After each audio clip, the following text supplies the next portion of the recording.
ఓ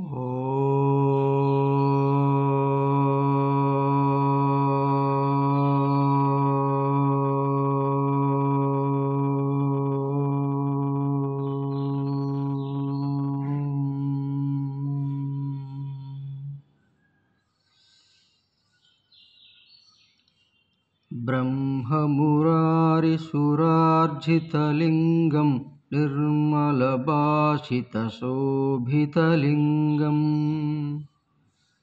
जन्मजदुःखविनाशकलिङ्गं तत्प्रणमामि सदा शिवलिङ्गम्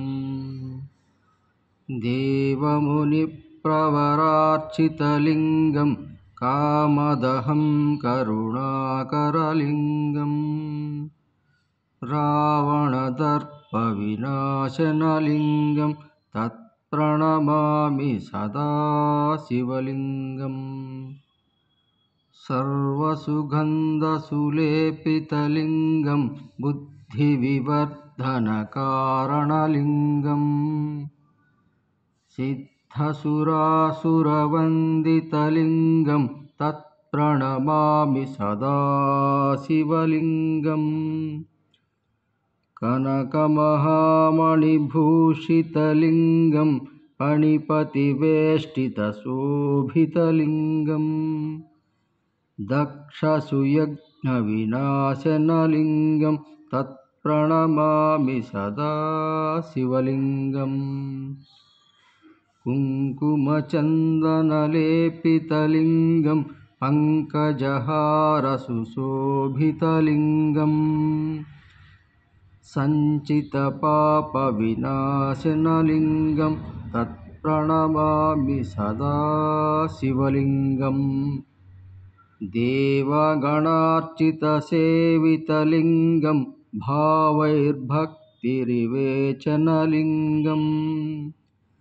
दिनकरकोटिप्रभाकरलिङ्गं तत्प्रणमामि सदा शिवलिङ्गम् अष्टदलोपरिवेष्टितलिङ्गं सर्वसमुद्भवकारणलिङ्गम् अष्टदरिद्रविनाशनलिङ्गं तत्प्रणमामि सदा शिवलिङ्गम् सुरगुरुसुरवरपूजितलिङ्गं सुरवनपुष्पसदार्चितलिङ्गम्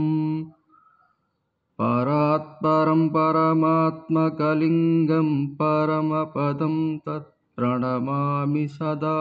शिवलिङ्गम् लिङ्गाष्टकमिदं पुण्यं यः पठेत् शिवसन्निधौ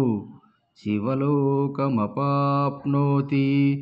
शिवेन सह मोदते।